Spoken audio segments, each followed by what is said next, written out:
باللہ من الشیطان الرجیم بسم اللہ الرحمن الرحیم۔ اللہ تعالیٰ کا بڑا انعام ہے اور شکر ہے کہ ہمیں اللہ تعالیٰ نے اس عمل کرنے کی توفیق عطا کی جس کے بارے میں اللہ تعالیٰ فرماتے ہیں کہ اس عمل کی جزا میں خود ہوں۔ جب ہم نیکی بدی اور عبادت کا تذکرہ کرتے ہیں تو اس کے پیچھے ہمیں جو پیغام اللہ کے پیغمبروں کی طرف سے ملا ہے وہ یہ ہے کہ عبادت کرنے سے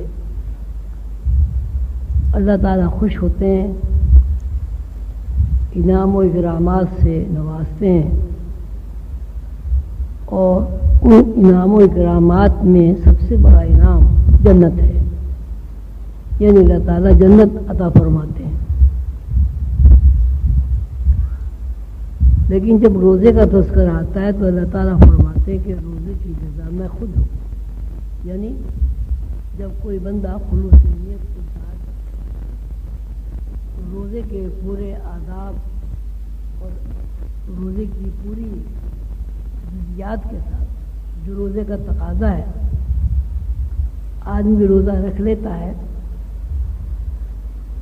تو اس کے سلے میں اللہ تعالیٰ بندے کو خود مل جاتے ہیں۔ اب بندے کو اللہ تعالیٰ کا ملنا ایک کوئی محاورہ نہیں ہے کہ اللہ تعالیٰ بندے کو مل گئے۔ ملنے سے مراد یہ ہے کہ بندہ اللہ تعالیٰ کا عرفان حاصل کر لیتا ہے، اللہ تعالیٰ کو جان لیتا ہے، اللہ تعالیٰ کو پہچان لیتا ہے، اللہ تعالیٰ کی آواز سن لیتا ہے، اور جب عرض معروضات اللہ کے حضور پیش کرتا ہے تو اسے اس بات کا علم ہوتا ہے کہ میں اس ہستی کے سامنے درخواست پیش کر رہا ہوں۔ اس کو اس بات کا بھی علم ہو جاتا ہے کہ درخواست وصول کرنے والی ہستی میرے سامنے اور میری درخواست کو اس نے قبول فرما لیا ہے۔ محض یہ کہنا کہ روزے کی جزا میں خود ہوں اور آدمی خوش ہو جائے کہ صاحب اللہ تعالیٰ اس کی جزا ہے، تو جزا سے تو مراد یہی ہے نا کہ جب آپ نے روزہ رکھ لیا تو اللہ تعالیٰ آپ کو مل جائے، اور اللہ تعالیٰ کے ملنے کا اگر کوئی تقاضا ہے یا اللہ تعالیٰ کے ملنے کا کوئی عمل ہے، کوئی مشاہدہ ہے، وہ یہی ہے کہ اللہ تعالیٰ کا عرفان بندے کو حاصل ہو جاتا ہے۔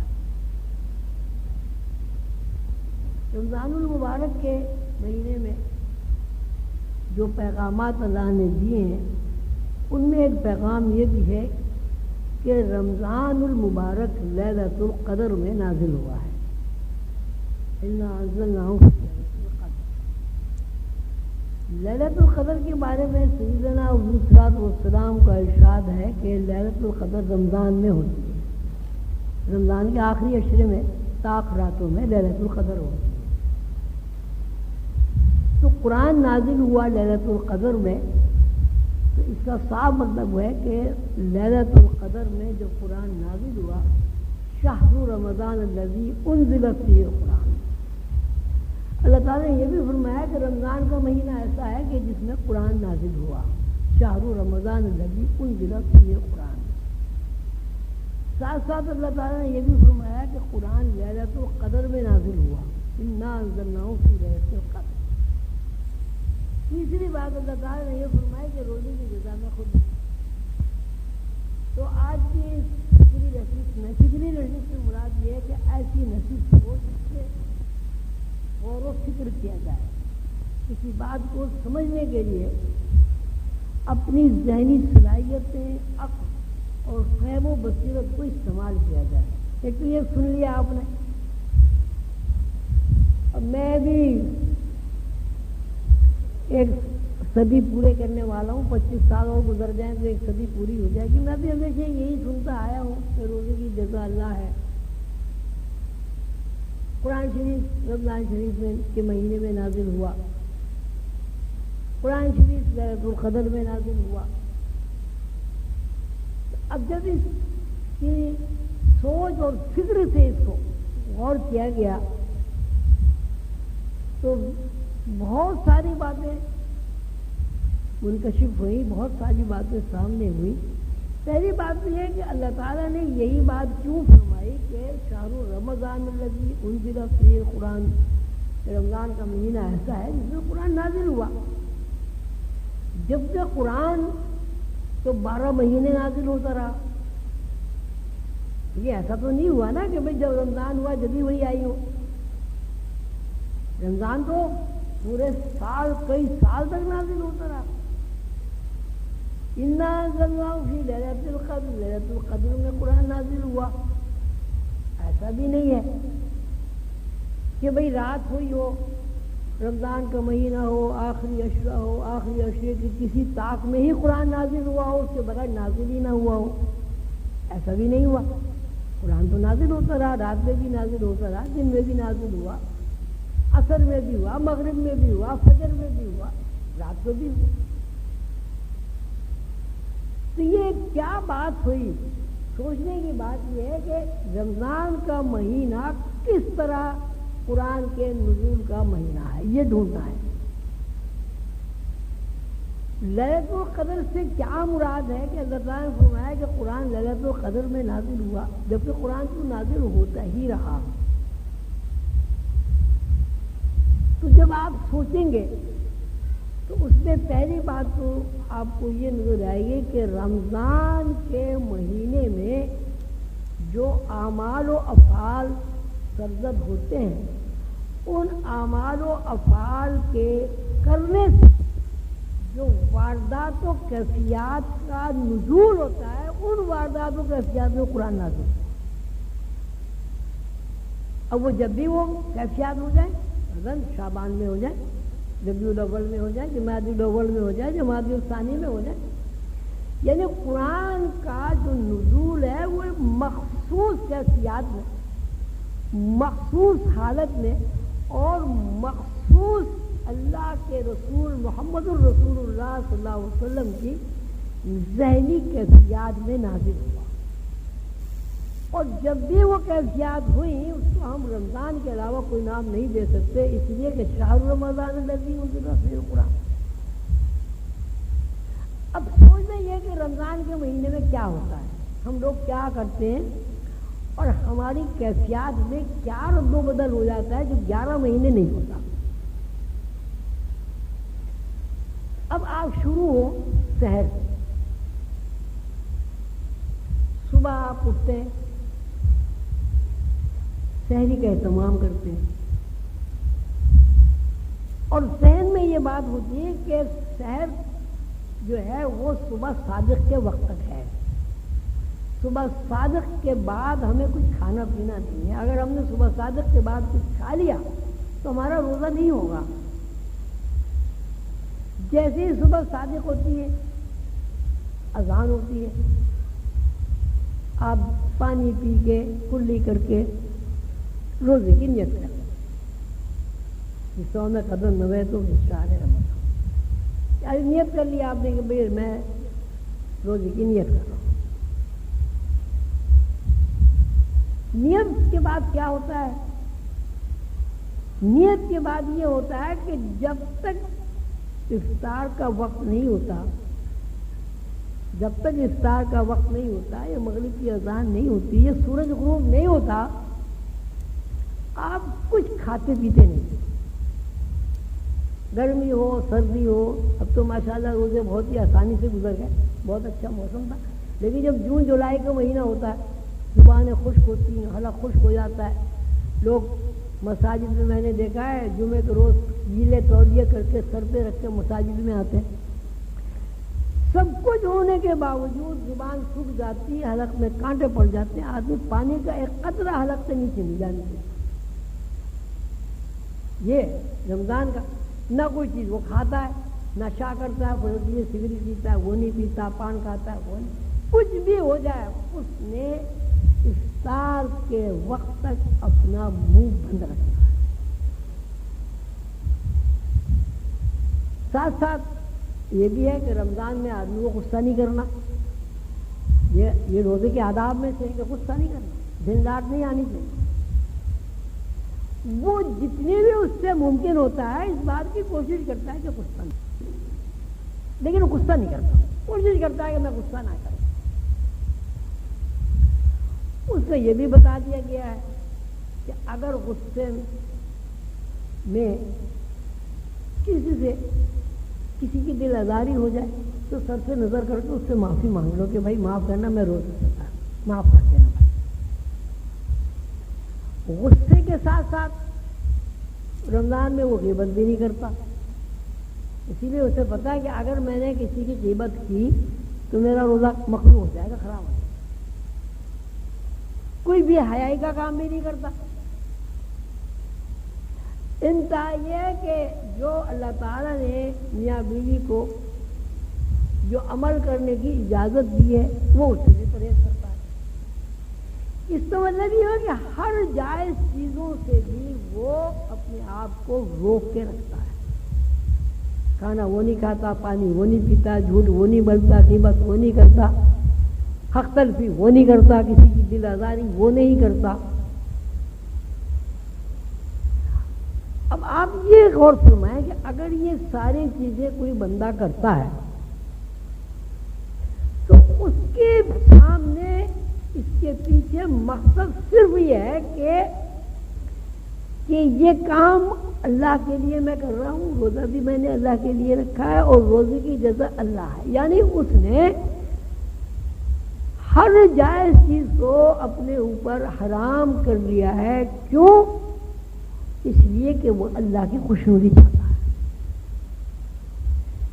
جب آپ سارا کام صبح فجر سے لے کے مغرب تک اللہ کی خوشنودی کے لیے کرتے ہیں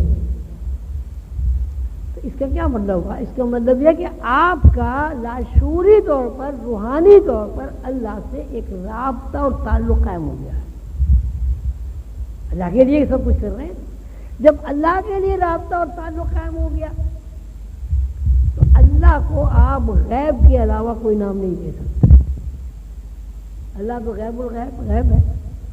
جب آپ کا اللہ سے رابطہ اور تعلق قائم ہو گیا تو اس کا مطلب یہ ہوا کہ آپ کا غیب سے تعلق قائم ہو، یعنی شعوری طور پر نہ صحیح، لاشعوری طور پر، روحانی طور پر آپ غیب کی دنیا میں چلے گئے. حضور پاک صلی اللہ علیہ وسلم غار حرا میں تشریف فرمائے، وہاں حضرت جبریل آ گئے اور انہوں نے کہا پڑھیے اقرا بسم ربک الذی خلق. آپ یہ غور کریں حضرت جبریل کیا ہے؟ غیب کے علاوہ آپ حضرت جبریل کا کوئی نام نہیں دے. اللہ تعالیٰ کا کلام جو لے کر وہ نازل ہوئے، حضور کو اس سے پہلے اللہ کے کلام کا علم نہیں تھا. اللہ کا کلام کیونکہ اللہ غیب ہے تو ایک کلام بھی غیب ہوا. تو رسول اللہ صلی اللہ علیہ وسلم نے غار حرا میں جو فکر کیا، رسول اللہ صلی اللہ علیہ وسلم نے غار حرا میں اللہ کی نشانیوں پر جو تفکر کیا، تو اس تفکر کے نتیجے میں رسول اللہ صلی اللہ علیہ وسلم کی ذہنی استعداد وہ تو ازل سے ہی ہے. حضور کوئی یہ نہیں کہ بعد میں نبی ہو، تو ازل میں ہی اللہ نے ان کو نبی بنا دیا. لیکن شعوری استعداد حضور کی غار حرا میں اتنی زیادہ ہو گئی کہ غیب ان کے سامنے آ گیا. اچھا، غار حرا کی زندگی کو آپ کیا کہیں گے؟ حضور پاک ستو لے گئے، تھوڑے سے مشکیزے میں پانی لے کے غار حرا میں تشریف لے گئے. بتایا جاتا ہے ایک ایک ہفتہ 7 دن 11 دن حضور غار حرا میں رہتے تھے. مجموعی مدت 7 سال بتائی جاتی ہے کہ حضور پاک جو مجموعی مدت 7 سال غار حرا میں گئے اور جا کے وہاں اللہ کی نشانیوں پہ غور کیا. اب روزے کے حوالے سے اگر آپ غور فرمائیں تو حضور نے کھانا بھی کم سے کم کھایا، پانی بھی کم سے کم پیا، دنیاوی معاملات سے الگ تھلگ بھی ہو گئے، جس طرح روزے والا الگ تھلگ ہو جاتا ہے، اور اس کے نتیجے میں حضور کے سامنے غیب آ گیا، یعنی حضرت جبریل علیہ السلام تشریف لے آئے اور قرآن کا نزول کیا۔ غار حرا کی زندگی جو حضور پاک صلی اللہ علیہ وسلم کی ہمارے لیے سنت مشعل ہے، جب اس کو آپ روزے دار کے اعمال سے مقابلہ کریں گے تو ہم یہ کہیں گے کہ حضور کا ایک امتی اس بات کی کوشش کرتا ہے کہ رسول اللہ صلی اللہ علیہ وسلم کی غار حرا کی سنت پر اس طرح عمل کرے کہ جس طرح حضور نے عمل کیا تھا۔ یعنی روزہ ایک پریکٹس ہے، ایک مسلسل عمل ہے، وہ عمل جو رسول اللہ صلی اللہ علیہ وسلم نے غار حرا میں کیا تھا اور جس کے نتیجے میں حضور کے سامنے غیب آ گیا تھا۔ اب آپ پھر اس آیت کو پڑھیں، شہر رمضان الذی انزل فیہ القرآن، کہ رمضان کے مہینے میں قرآن نازل ہوا، لیلۃ القدر میں قرآن نازل ہوا، اور روزے کی جزا اللہ تعالیٰ فرماتا ہے کہ میں خود ہوں۔ رمضان کا مہینہ الحمدللہ جن لوگوں کو اللہ تعالیٰ نے توفیق دیا روزے رکھے، اللہ تعالیٰ قبول فرمائے، کوشش کی، اب لیلۃ القدر تک ہم پہنچ گئے، صبح سے شام تک ہم نے ترک کیا، یعنی ان چیزوں کو بھی استعمال نہیں کیا جو اللہ نے ہمارے لیے جائز قرار دی، اس لیے کہ اللہ نے کہا کہ بس اب یہ روٹی نہیں کھانی، پانی نہیں پینا، شربت نہیں پینا۔ رات کو ہم نے افطار کے بعد تراویح پڑھی، قرآن شریف پڑھا، سو گئے، اس خیال میں سو گئے کہ بھائی جلدی سے سو جاؤ، صبح کو سحری میں اٹھنا ہے۔ تو اگر آپ زندگی کا تجزیہ کریں گے تو یہ آپ کو نظر آئے گا کہ 20 روزے مسلسل 20 روزے رکھنے کے بعد آپ غیب سے قریب ہونے کی صلاحیت کو ڈھونڈتے رہے، یعنی اللہ کو ڈھونڈتے رہے نا، تو آپ اس کو یوں کہہ لیجیے کہ غیب کی صلاحیت جو انسان کے اندر اللہ نے رکھی ہے اسے ہر روزے دار 20 روزے تک ڈھونڈتا رہا۔ 20 روزے کے بعد اب رسول اللہ صلی اللہ علیہ وسلم نے فرمایا لیلۃ القدر کو طاق راتوں میں ڈھونڈو، 21، 23، 25، 27، اور اگر 29 کا چاند نہ ہو تو 29 بھی اس میں آ گئی۔ لیلۃ القدر کیا ہے؟ انا انزلناہ فی لیلۃ القدر، لیلۃ القدر خیر من الف شہر، کہ ایک لیلۃ القدر 1000 مہینوں سے افضل ہے۔ لیلۃ القدر خیر، خیر مانے بہتر، الف مانے 1000، شہر مانے مہینہ، لیلۃ القدر خیر من الف شہر۔ 1000 مہینے میں 1000 دن ہوں گے، 1000 راتیں ہوں گی، سمجھنے کے لیے بات ہے۔ تو اس کا مطلب ہے کہ ایک مہینہ لیلۃ القدر کی ایک رات 1000 مہینے سے افضل ہے، کا مطلب یہ ہے کہ 1000 مہینے کی دن اور 1000 مہینوں کی راتوں سے ایک رات بہتر ہے۔ خیر من الف شہر، ہر مہینے میں رات دن ہی تو ہوگا تو مہینہ بنے گا نا۔ تو سمجھنے کے لیے ہم یہ کہتے ہیں کہ ہر انسان حواس میں زندگی گزارتا ہے، رات کے حواس الگ حواس ہے، دن کے حواس الگ حواس ہے۔ آپ یہ نہیں کہہ سکتے کہ دن کے حواس اور رات کے حواس ایک ہے۔ دن کے حواس میں آپ پابند رہتے ہیں، رات کے حواس میں آپ آزاد ہو جاتے ہیں، جس کو آپ خواب دیکھنا کہتے ہیں۔ یعنی آپ کی رفتار دن کے حواس کے مقابلے میں رات کے حواس میں اتنی زیادہ ہو جاتی ہے کہ آپ جو سالوں میں سفر کریں گے وہ 1 سیکنڈ میں کر لیتے ہیں۔ بھئی آپ نے خواب دیکھا، اب پتہ چلا آپ کو مدینے منورہ میں آپ موجود ہیں، یہاں کسی نے پیر ہلایا پھر آپ یہاں موجود ہو گئے، رفتار بڑھ گئی نا آپ کی. تو رات کے حواس میں انسان ٹائم اسپیس سے آزاد ہو جاتا ہے، اور دن کے حواس میں انسان ٹائم اسپیس سے بند ہو جاتا ہے. تو اب آپ اگر 30,000 راتیں 30,000 دن تو یہ 60,000 ہو گئے. اب اس کا ترجمہ ہم یوں کہیں گے لیلۃ القدر خیر من الف شہر، کہ ایک لیلۃ القدر کی رات 60,000 دن رات کے حواس سے زیادہ افضل ہے. لیلۃ القدر خیر من الف شہر، اس لیے ایک مہینے کے 1000 دن ہوتے ہیں، 1000 راتیں ہوتی ہیں، 60,000 ہو گئے.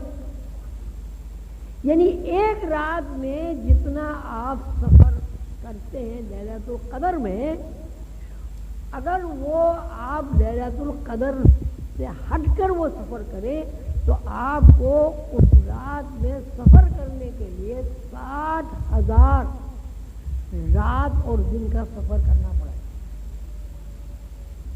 مثلا اب ایک آدمی ایک گھنٹے میں 3 میل پیدل چلتا ہے. اندازہ لگایا گیا ہے کہ ایک گھنٹے میں آدمی 3 میل چلتا ہے. تو ایک دن رات میں 24 گھنٹے ہوئے. تو ایک دن رات میں آدمی نے کتنا سفر کیا بھائی جی؟ 3 میل 25 یا 75 کر لو، 72 گھنٹے کیا. تو اب آپ نے 72 گھنٹے کو 60,000 سے ضرب دیا، کتنے ہوئے؟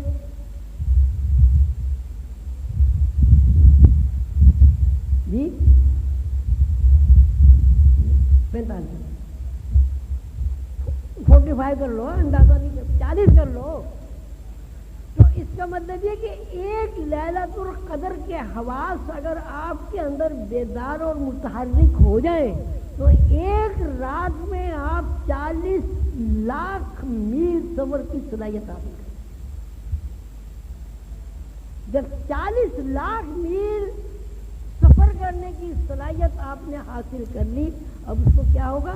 تنزل الملائکۃ والروح. اب آپ کو فرشتے اترتے ہوئے نظر آئیں گے. یعنی اگر کسی کو فرشتہ دیکھنا ہے یا اللہ تعالیٰ کے انعام و اکرام کے تحت جو لوگ فرشتہ دیکھتے ہیں تو ان کی صلاحیت ایک عام آدمی کے مقابلے میں 40 لاکھ میل زیادہ ہوتی ہے. یعنی جب کوئی بندہ 40 لاکھ میل سفر کرے گا اور کسی مقام پر پہنچے گا، وہ بندہ جو فرشتے کو دیکھتا ہے وہ پلک جھپک سے 40 لاکھ میل طے کر سکتا ہے. اور یہ کوئی ایسی بات نہیں ہے جو آپ کی سمجھ میں نہ آئے. آج کل تو آپ دیکھ لیں، کمپیوٹر دیکھ لیں، آپ کا ٹیلی فون دیکھ لیں، داخلتی نظام دیکھ لیں. اب امریکہ ہزاروں میل ہے یہاں سے دور، آپ ٹیلی فون گھماتے ہیں، آواز سنتے ہیں. جبکہ اگر آپ اس آدمی تک پیدل چل کے اس کو پیغام دیں تو کتنے سال لگیں گے؟ امریکہ جانے میں سال بھر، میرا خیال ہے سال بھر سے بھی زیادہ لگ جائے گا. 6 مہینے میں تو پہلے زمانے میں، ہمارے زمانے میں 6 مہینے میں تو حج ہوتا تھا. بمبئی سے لوگ چلتے تھے، آنے جانے میں 6 مہینے لگ جاتے تھے. اب آنے جانے میں 6 گھنٹے لگتے ہیں، 3 گھنٹے 20 منٹ آنے کے، 30 گھنٹے 20 منٹ جانے کے. تو جب ایک عام دماغ سائنٹسٹ جو قرآن کا علم بھی نہیں رکھتا وہ ٹائم کو اتنا مختصر کر دیتا ہے، تو جب آپ کے اندر لیلۃ القدر کی صلاحیت پیدا ہوگی تو ظاہر ہے آپ بڑی آسانی سے 40 میل کا سفر طے کر لیں. اب ہم پھر اس پہ غور کرتے ہیں. ذرا آپ کے لیے نئی بات ہے، اس لیے دماغ پہ بوجھ پڑے گا، لیکن ہر نئی بات کو دماغ پہ بوجھ پڑتا ہے کوئی. اور جب آپ ذرا دماغ کو یکسو کر لیں تو بات سمجھ میں آ جاتی ہے.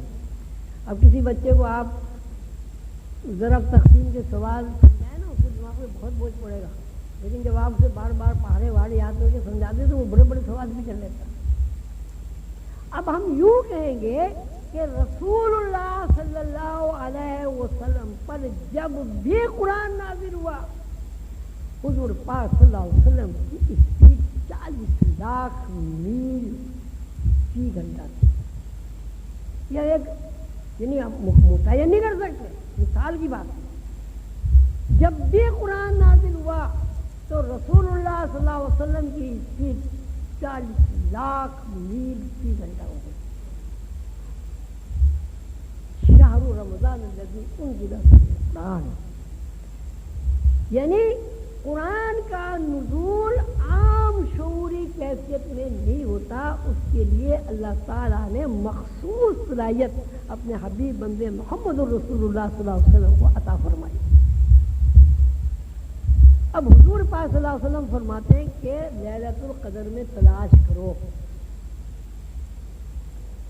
حضور پاک صلی اللہ علیہ وسلم کی محبت سے، نسبت سے، حضور پر ایمان لانے سے ہر امتی کے اندر یہ صلاحیت موجود ہے کہ اگر وہ کوشش کرے تو رسول اللہ صلی اللہ علیہ وسلم کی رفتار سے قریب ہو سکتا ہے. اور ایسے بہت سارے لوگ ہیں جو لیلۃ القدر کو اللہ تعالیٰ ان کو دکھاتا ہے، اللہ کی تجلی دیکھتے ہیں، نور دیکھتے ہیں، فرشتے دیکھتے ہیں. بہت سارے لوگ ایسے ہوتے ہیں کہ حضرت جبریل ان سے مصافحہ کر لیتے ہیں. بہت واقعات ہیں. اچھا، اس میں یہ ضرور نہیں ہے کہ اولیاء اللہ ہی ہو. جو بھی لوگ کوشش کرتے ہیں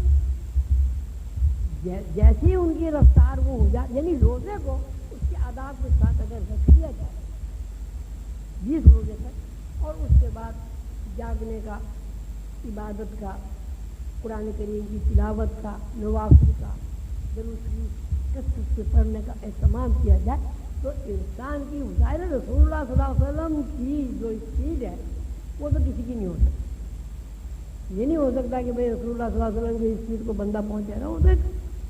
لیکن رسول اللہ صلی اللہ علیہ وسلم کی سنت پر عمل کرے، رسول اللہ صلی اللہ علیہ وسلم کے بتائے ہوئے اعمال و اشغال اختیار کر کے انسان اس قابل ضرور ہو جاتا ہے کہ اگر رسول اللہ صلی اللہ علیہ وسلم نے براہ راست اللہ تعالیٰ کا دیدار کیا فَكَانَ قَابَ قَوْسَيْنِ أَوْ أَدْنَىٰ فَأَوْحَىٰ إِلَىٰ عَبْدِهِ مَا أَوْحَىٰ مَا كَذَبَ الْفُؤَادُ مَا رَأَىٰ. اللہ تعالیٰ فرماتے ہیں کہ ہمارے بندوں کا، میرا اور بندے کے درمیانی فاصلہ 2 کمانوں کے برابر رہ گیا، یہ اس سے بھی کم. فَكَانَ قَابَ قَوْسَيْنِ أَوْ أَدْنَىٰ، یا اس سے بھی کم. فَأَوْحَىٰ إِلَىٰ عَبْدِهِ مَا أَوْحَىٰ. اللہ تعالیٰ فرماتے ہیں میں نے اپنے بندے سے جو میرا دل چاہا باتیں کی، یہ راز و نیاز کیا. پھر ساتھ ہی اللہ تعالیٰ فرماتے ہیں ما کذب الفؤاد ما رأیٰ، میرے بندے نے جو دیکھا وہ خواب خیال نہیں تھا، جو کچھ تھا صحیح دیکھا. اللہ اس کی تصدیق بھی کر رہے ہیں کہ خواب خیال والی بات نہیں ہے. ما کذب الفؤاد ما رأیٰ، جو دیکھا سچ دیکھا. اللہ تصدیق بھی کر رہا ہے. تو یہ کیفیت تو کسی کو حاصل ہو ہی نہیں، کسی پیغمبر کو حاصل نہیں ہوئی تو کسی عام آدمی کو کیسے حاصل ہو سکتی. کہ حواس انسان کے اندر بیدار ہو جاتے ہیں تو اتنا ضرور ہے کہ وہ فرشتوں کو دیکھ لیتا ہے، اتنا ضرور ہے کہ وہ حضرت جبریل علیہ السلام سے مصافحہ کر لیتا ہے. تو الحمدللہ لیلۃ القدر بھی گزر گئی. جس نے جس خلوص سے، لگن سے، محبت سے، رسول اللہ صلی اللہ علیہ وسلم کے عشق سے روزہ رکھا، عبادت کی، اللہ تعالیٰ اسے قبول فرمائے، اور یقیناً قبول فرمایا. میں ایک بات کہا کرتا ہوں، وہ کہے جی اللہ توفیق دے نیکی کی، تو بھائی میرا تو یہ خیال ہے کہ اگر اللہ توفیق نہ دے تو ہم نیکی کریں گے. ہم نماز اگر قائم کرتے ہیں، مسجد میں اگر آ جاتے ہیں، تو اس کا مطلب یہ کہ اللہ نے ہمیں توفیق دی ہے. جب اللہ نے توفیق دی تو قبول بھی ہوئے. تو اللہ تعالیٰ کا بڑا انعام اور شکر ہے کہ اللہ تعالیٰ نے ہمیں رسول اللہ صلی اللہ علیہ وسلم کی امت میں پیدا فرمایا. یہ بڑی سعادت ہے، اللہ کے محبوب بندے کی امت میں پیدا فرمایا. خود اللہ تعالیٰ نے فرمایا یحبونہم کحب اللہ والذین آمنوا اشد حبا للہ. کہ جو میرے پیارے محبوب بندے محمد رسول اللہ صلی اللہ علیہ وسلم سے جتنی محبت کرتا ہے میں اس سے کئی زیادہ محبت کرتا ہوں۔ اللہ نے یہ بھی فرمایا کہ ان اللہ و ملائکتہ یصلون علی النبی یا ایھا الذین آمنوا صلوا علیہ وسلموا تسلیما، کہ اللہ اور اس کے فرشتے محمد رسول اللہ صلی اللہ علیہ وسلم پر درود بھیجتے ہیں۔ اے ایمان والو تم بھی ہمارے محبوب بندے محمد رسول اللہ صلی اللہ علیہ وسلم پر درود بھیجو۔ اللہم صلی علی محمد وعلی آل محمد کما صلیت علی ابراہیم وعلی آل ابراہیم انک حمید مجید۔ تو فکری نشست کے حوالے سے آج کا ہمارا موضوع تھا شہر رمضان الذی انزل فیہ القرآن، کہ رمضان کا مہینہ قرآن کے نزول کا مہینہ ہے، جبکہ قرآن 12 مہینے نازل ہوتا رہا۔ تو اس کا مطلب یہ ہوا کہ قرآن کے نزول کا مطلب ہی ایک مخصوص کیفیت ہے۔ رسول اللہ صلی اللہ علیہ وسلم کے پاس جب حضرت جبریل علیہ السلام تشریف لاتے تھے تو حضور انہیں دیکھتے تھے، وہ حضور کو دیکھتے تھے، لیکن دوسرے لوگوں کو نظر نہیں آتے تھے۔ تو دوسرے لوگوں کو نظر نہ آنے کا مطلب یہ ہونا کہ ایک مخصوص کیفیت حضور پاک صلی اللہ علیہ وسلم ہوتی تھی، اور اس مخصوص کیفیت کی بنا پر وہ حضرت جبریل کو دیکھتے تھے، حضرت جبریل انہیں قرآن پڑھاتے تھے، حضرت جبریل کو قرآن سے سنتے بھی تھے۔ تو اس آیت کا مفہوم یہ ہوا کہ رمضان میں روزہ رکھنے والے کی وہ کیفیات ہو جاتی ہیں جو انسان کو غیب سے قریب کرتی ہیں، اور اسی بنیاد پر اللہ تعالیٰ نے فرمایا کہ روزے کی جزا میں خود ہوں۔ دوسری بات لیلۃ القدر کی ہے کہ لیلۃ القدر ایک رات ہے جو 1000 مہینوں سے افضل ہے۔ 1000 مہینوں میں 30 دن ہوتے ہیں، 30 راتیں ہوتی ہیں، یعنی لیلۃ القدر میں انسان کی رفتار پرواز اتنی زیادہ ہو جاتی ہے کہ جس رفتار پرواز سے وہ فرشتوں کو دیکھ سکتا ہے، حضرت جبریل علیہ السلام کا مشاہدہ کر سکتا ہے۔ تو اب یہ بھی لیلۃ القدر بھی رمضان کے مہینے میں ہوئی۔ اب اسی حوالے سے، رفتار کے حوالے سے، انسان کی زندگی کے 2 رخ ہیں۔ ایک رخ یہ ہے، یہ دنیاوی رخ ہے جسے ہم سب بیٹھے ہیں، جس میں ہماری رفتار 1 گھنٹے میں 3 میل ہوتی ہے۔ ایک زندگی کا دوسرا رخ وہ ہے جب ہم یہاں سے چلے جاتے ہیں۔ اللہ تعالیٰ نے فرمایا کل نفس ذائقۃ الموت، کہ جو بھی یہاں نفس پیدا ہو گیا، جو بھی اس میں انسان ہی نہیں، جو بھی، اس کو بہرحال موت سے گزرنا ہے۔ کوئی بھی گائے بھینس بکری درخت پرندہ چرندہ شاۃ الارض چاند سورج ستارے جو بھی ہے، کل نفس ذائقۃ الموت، کہ جو بھی پیدا ہوا اسے بہرحال اس دنیا سے دوسری دنیا میں منتقل ہونا ہے، یعنی مرنے کے بعد کی دنیا۔ اور یہ ایسی بات ہے کہ اس میں بھی کوئی سوچ سمجھنے کی کوئی ضرورت نہیں ہے، یہ ہمارے تجربے میں ہے۔ ہمارے دادا مر گئے، ہمارے ابا مر گئے، جب ہم دادا ہوں گے ہم بھی مر جائیں گے، اب ہم ابا بنے تو ہم کل کو دادا بن جائیں گے۔ کوئی جو بھی پیدا ہو گیا اس کو بہرحال مرنا ہے۔ اس مرنے کی دنیا کے لیے بھی تمام پیغمبروں نے نو انسانی کو بتایا ہے کہ یہ ایک زندگی یہ ہے دنیا کی زندگی، اور ایک زندگی آخرت کی زندگی ہے۔ ربنا آتنا فی الدنیا حسنہ وفی الآخرۃ حسنہ وقنا عذاب النار، اے ہمارے رب ہماری دنیا کو اچھا کر اور ہماری آخرت کو اچھا کر۔ وقنا عذاب النار، عذاب سے مراد یہ ہے کہ پریشانیوں سے ہماری حفاظت فرما۔ نار گرمی، جھلس دینے والی آگ کو آپ پریشانی کے علاوہ کوئی دوسرا نام تو نہیں دے سکتے۔ تو وقنا عذاب النار کا مطلب یہ ہے کہ اے اللہ ہمیں دنیا میں بھی اچھا رکھ آخرت میں بھی اچھا رکھ اور ہمیں دنیا کی پریشانیوں سے بھی محفوظ فرما اور آخرت کی پریشانیوں سے بھی محفوظ فرما. نار کا مطلب آگ ہے، لیکن آگ کا مطلب اگر آپ پریشانی، ذہنی خلفشار، ہائی بلڈ پریشر، بخار، الجھن، بیزاری، یہ سب آگ ہی تو ہے بھائی، عذاب ہی تو ہے. تو اب ہمارے سامنے دو زندگیاں ہیں، ایک زندگی دنیا کی زندگی، ایک زندگی آخرت کی زندگی. دنیا میں بھی ہم کہیں سے آتے ہیں، پیدائش سے پہلے کہیں ہم تھے جس کو عالم ارواح کہتے ہیں. عالم ارواح سے تو سبھی واقف ہیں، جہاں روحیں رہتی ہیں اس کو عالم ارواح کہتے ہیں. وہاں سے ہم اس دنیا میں آئے. اب اس کا مطلب یہ ہے کہ جس طرح ہمیں اس دنیا میں عارضی طور پر بھیجا گیا ہے اور ہمیں اس دنیا سے جانا ہی جانا ہے، اسی طرح ہم عالم ارواح میں بھی تھے، وہاں سے بھی ہمیں آنا پڑا. اب یہ بات الگ ہے کہ ہم ماہ سال میں عالم ارواح کو نہیں گن سکتے، لیکن بہرحال ازل سے لے کے اس وقت تک جب تک ہم اس دنیا میں آئے تو عالم ارواح میں ہی رہتے رہے، تو وہاں سے بھی ہمیں آنا پڑا.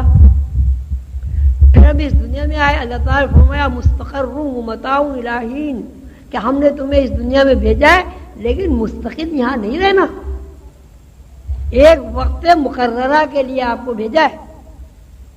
وقت مقررہ 60 سال بھی ہو سکتے ہیں، 100 سال بھی ہو سکتے ہیں، 20 سال بھی ہو سکتے ہیں.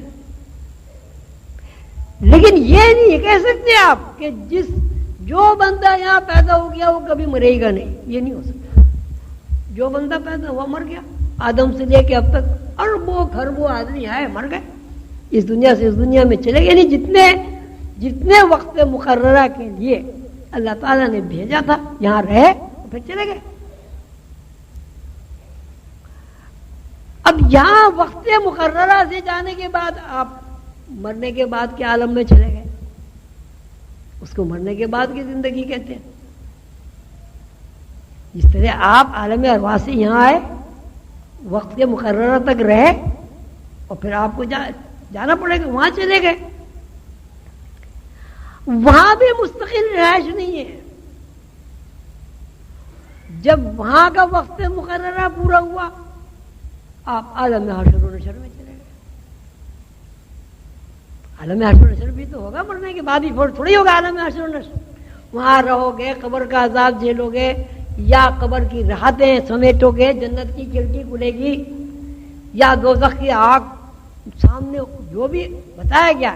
فَمَن يَعْمَلْ مِثْقَالَ ذَرَّةٍ خَيْرًا يَرَهُ وَمَن يَعْمَلْ مِثْقَالَ ذَرَّةٍ شَرًّا يَرَهُ. اگر تم نے ایک ذرے کے برابر خیر کیے وہاں اللہ کے پاس اس کا اجر موجود ہے، اور اگر کسی بندے نے ذرہ برابر شر کیا ہے تو وہاں سزا موجود ہے. فَمَن يَعْمَلْ مِثْقَالَ ذَرَّةٍ خَيْرًا يَرَهُ وَمَن يَعْمَلْ مِثْقَالَ ذَرَّةٍ شَرًّا يَرَهُ.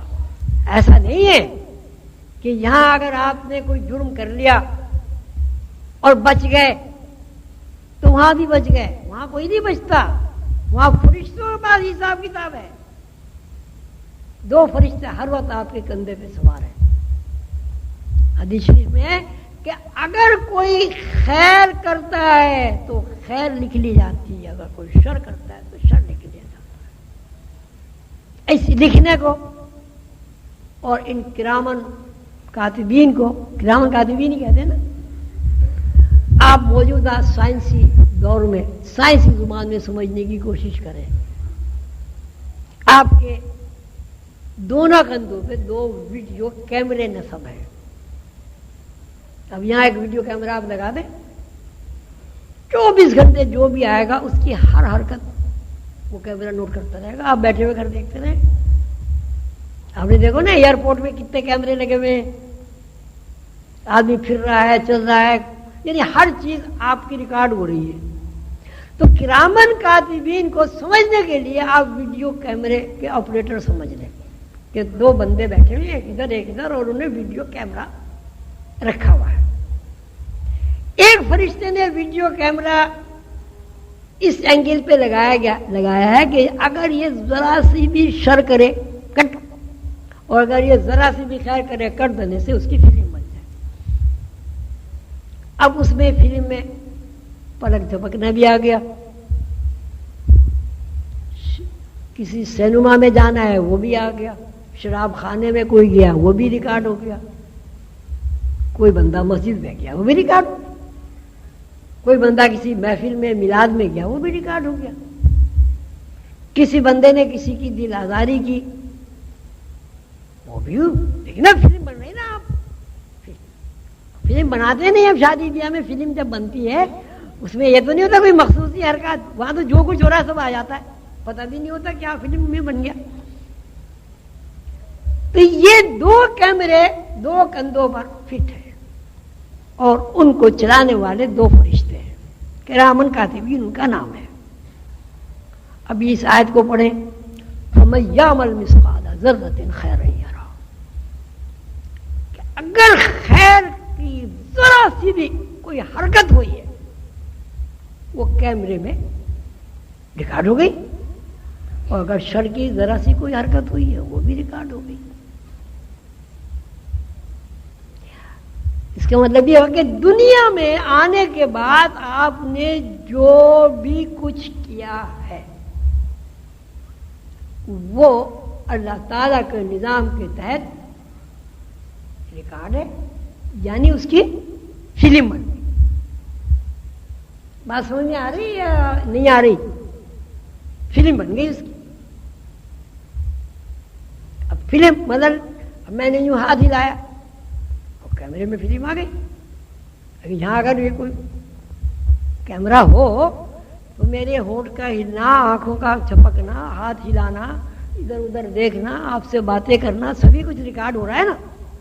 تو جس روز اس دنیا میں بچہ پیدا ہوتا ہے اسی دن سے وہ کیمرے آن ہو جاتے ہیں اور فلم بننے شروع ہو جاتی ہے۔ اب زندگی کے جو رخ ہیں وہ دو ہیں،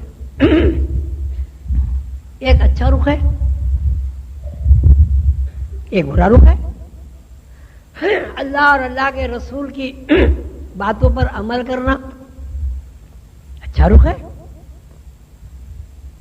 شیطان کی باتوں پر عمل کرنا برا رخ ہے۔ ریکارڈ دونوں ہو رہے ہیں۔ جس رخ کو آپ اچھا کہتے ہیں وہ اعلیٰ رخ ہے، اور جس رخ کو ہم برا کہتے ہیں، شیطنت کہتے ہیں، وہ غلط رخ ہے، اصل رخ ہے۔ اس کا مطلب یہ ہوا کہ ہماری ساری زندگی ایک فلم ہے، اچھائی ہو یا برائی ہو، ہماری پوری زندگی اللہ کے پاس ایک ریکارڈ ہے۔ آپ نے سنا ہے نا کہ حشر میں جب اللہ تعالیٰ یوم حساب میں جب اللہ تعالیٰ بحیثیت عدالت کے بیٹھیں گے تو وہاں آدمی جھوٹ نہیں بول سکتا۔ اگر اس نے چوری کی ہے اور وہ یہ کہے کہ اللہ تعالیٰ میں نے چوری نہیں کی، تو ہاتھ بول پڑے گا نہیں چوری کی ہے، فلاں آدمی کی چوری کی ہے۔ پیر بولیں گے، یہ تو آپ نے سنا ہوا ہے نا، پیر بولیں گے نہیں صاحب یہ جھوٹا ہے، چل کے گیا تھا میرے پیروں سے، وہاں اس نے نقب لگائی تھی۔ یہ بولنا اب آپ فلم میں کنورٹ کر لیں، نہیں جب اللہ تعالیٰ یوم الحساب میں تشریف فرما ہوں گے اور بندہ سامنے ہوگا تو بندہ خیر و شر کی فلم کو دیکھے گا، تو وہ کوئی بول ہی نہیں سکتا۔ بھیا اب یہ وہاں اس میں UAE میں چالان کر دیتے ہیں گاڑی کا، اور سال کے ساتھ بھیج دیتے ہیں کہ اتنے آپ نے سگنل توڑے، اتنا یہ ہوا، اتنی اسپیڈ ہوئی، اتنی وہی ہو گئی، ہم نے تو کیا ہی نہیں، کہنے کا آ جاؤ۔ وہ کمرے میں بٹھا کے فلم چلا دیتے ہیں، کوئی شرمندہ ہو گئے وہ پیسے دے کے آ جاتا ہے بندہ۔ تو جب اس دنیا میں ہو رہا ہے تو فرشتوں کے لیے یہ کام مشکل ہے۔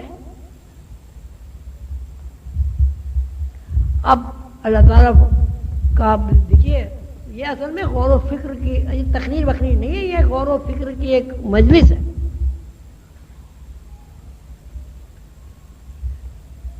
رسول اللہ صلی اللہ علیہ وسلم سے اللہ تعالیٰ فرماتے ہیں اے پیغمبر صلی اللہ علیہ وسلم آپ ان لوگوں کو بتا دیجیے کہ تمہاری زندگی کا ہر لمحہ اللہ کے پاس ریکارڈ ہے.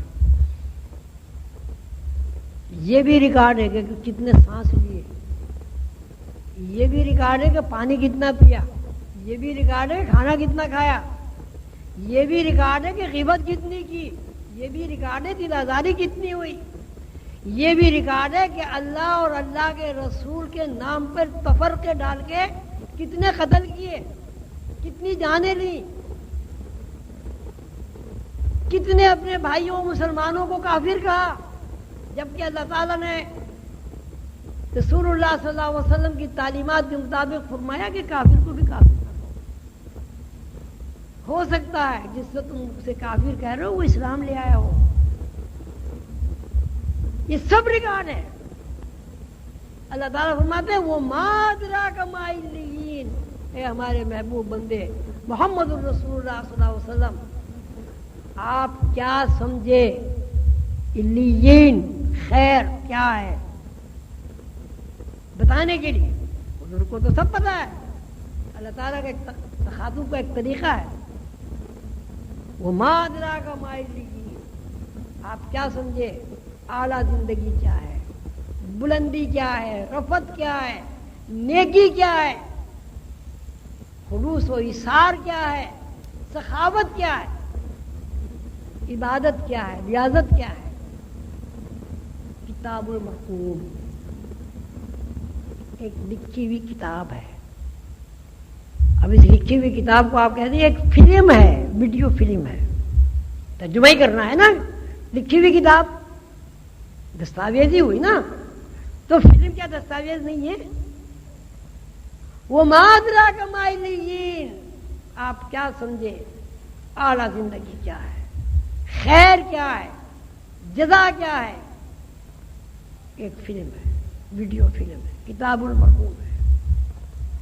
وما ادراک ما سجین، اور آپ کیا سمجھے شر کیا ہے، شیطنت کیا ہے، ابلیسیت کیا ہے، فساد کیا ہے.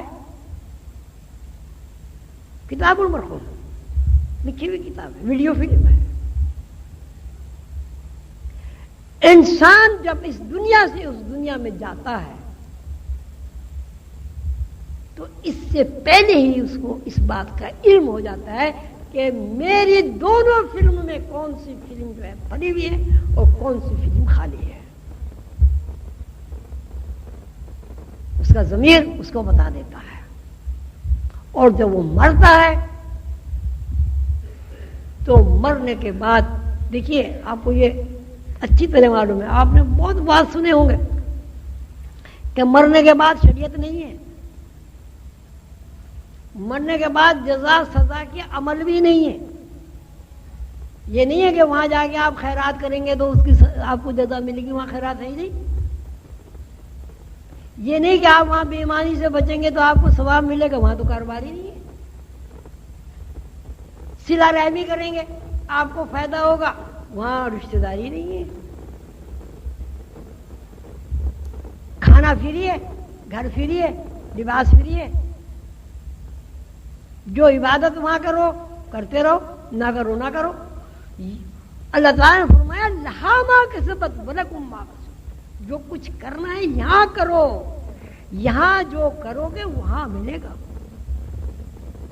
اور اللہ تعالیٰ کے رسول محمد رسول اللہ صلی اللہ علیہ وسلم فرمایا الدنیا مزرعۃ الآخرہ، کہ دنیا آخرت کی کھیتی ہے. اب کھیتی میں آپ کیکر بو دیں کیا کاٹیں گے؟ کھیتی میں آپ گلاب کے پھول بو دیں، گلاب کے پھول اتار دیں گے. تو وہاں کھیتی نہیں ہے، کھیتی یہاں ہے. یہاں کی کھیتی کا پھل وہاں ملے گا. اگر یہاں ویڈیو فلم شر کی بن گئی تو آدمی ساری زندگی وہ شر دیکھتا رہے گا. اگر فلم یہاں خیر کی بن گئی تو آدمی ساری زندگی خیر دیکھتا رہے گا. خیر سے کیا مراد؟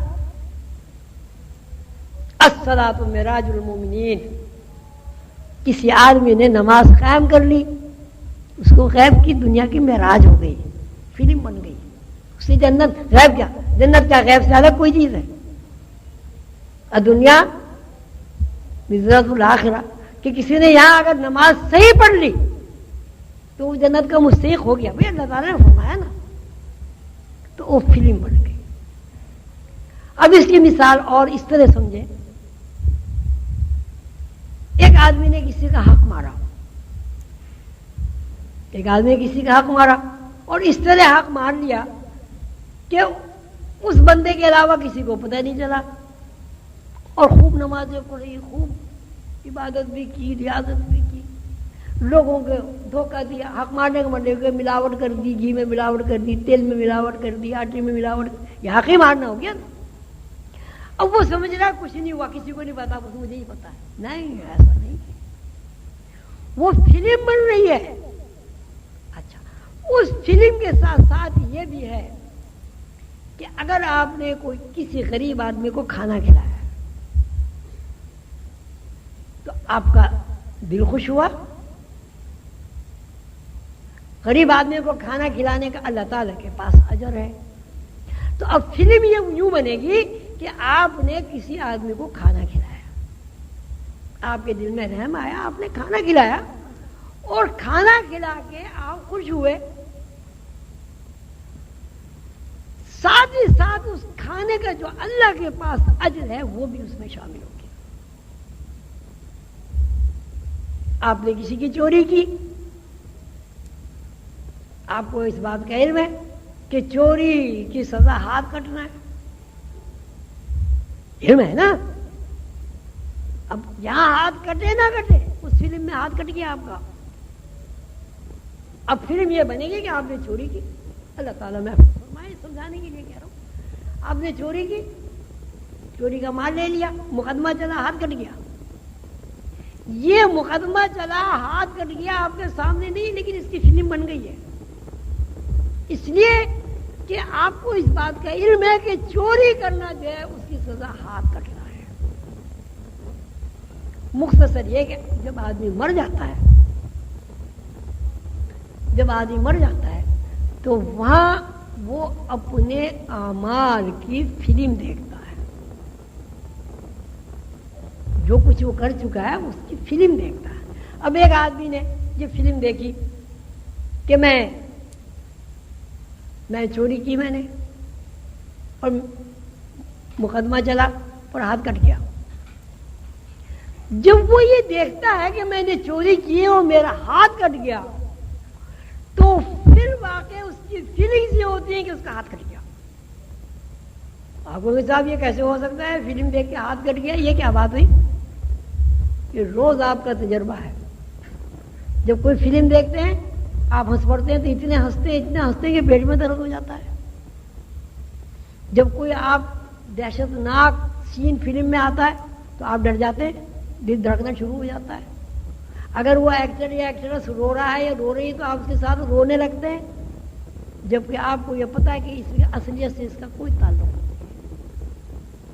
یہ ایک فلم ہے، مفروضہ ہے، تو جب یہاں مفروضے پر آپ رو پڑتے ہیں تو وہاں جو آپ کی اصل ہے، آپ کی ذات سے متعلق ہے، جب ہاتھ کٹے گا تو آپ کو تکلیف نہیں ہوگی۔ اسی صورت سے آپ نے نیک کام کیا، روزہ کھلوایا، روزہ رکھوایا، کسی بیوہ عورت کی مدد کی، کسی یتیم کو تعلیم دلا دی، کنواں بنوا دیا، اس سے لوگ آپ دیکھیں، آپ کنواں بنوا دیں، کہیں پانی نہ ہو آپ کنواں بنوا دیں، وہاں سے لوگ آئیں گے، پانی پئیں گے۔ آپ ایمانداری سے بتائیں، آپ کا دل خوش ہوگا برا ہوگا؟ آپ گئے بھی نہیں، یار وہ بھائی وہاں میں نے گیا تھا، ادھر سے آیا تھا، لوگ آ رہے ہیں، پانی بھر کے لے جا رہے ہیں، جانور بھی پانی پی رہے ہیں، آپ کا دل خوش ہوگا؟ اچھا، آپ جا کے کانٹے بھی جا دیں راستے میں، ایک آدمی آیا رات کو الجھ کے گرا، زخمی ہو گیا، تو کتنے کٹھور ہو آدمی، اس کا ضمیر اسے ضرور ملامت کرے گا، یار یہ کام برا ہوا، مجھے کوئی فائدہ بھی نہیں ہوا۔ حضور خنزر بابا مجھ سے فرمایا کرتے تھے کہ مسلمانوں کا عجیب حال ہے، جھوٹ بولتے ہیں۔ اس زمانے میں 2 پیسے کا پان آتا تھا، کہنے کہ چلو 2 پیسے کا پانی مل جائے تو بھی جھوٹ بول لو، تو بغیر پان کھائے جھوٹ بولتے ہیں، شیخی میں جھوٹ بولتے ہیں، خام خائی جھوٹ بولتے ہیں. تو یہ جتنے بھی اعمال ہیں، ان جو بھی کچھ آپ کر رہے ہیں اس کی فلم بن رہی ہے، اور یہ فلم ہی آپ مرنے کے بعد دیکھتے ہیں. اب ظاہر ہے جب کوئی ہاتھ کٹے ہوئے دیکھے گا تو روئے گا، چلائے گا، کوئی نیکی کرے گا تو خوش ہوگا. اب مسئلہ یہ ہے کہ اس سے بچنے کا طریقہ کیا ہے، اس سے بچنے کا طریقہ کیا ہے. پہلا طریقہ تو یہ ہے کہ آپ کے دل میں اللہ کے رسول کی اتنی زیادہ محبت ہو کہ آپ اللہ اور اللہ کے رسول کے خلاف کوئی کام کر نہ سکیں.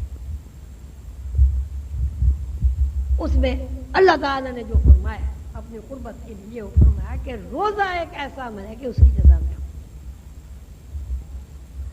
جب روزے کی جزا اللہ ہے اور اللہ آپ کو مل گیا تو ظاہر ہے آپ خرافات سے خود بخود ہی بچ جائیں گے. دوسری بات حضور پاک صلی اللہ علیہ وسلم نے فرمایا موتوا قبل ان تموتوا،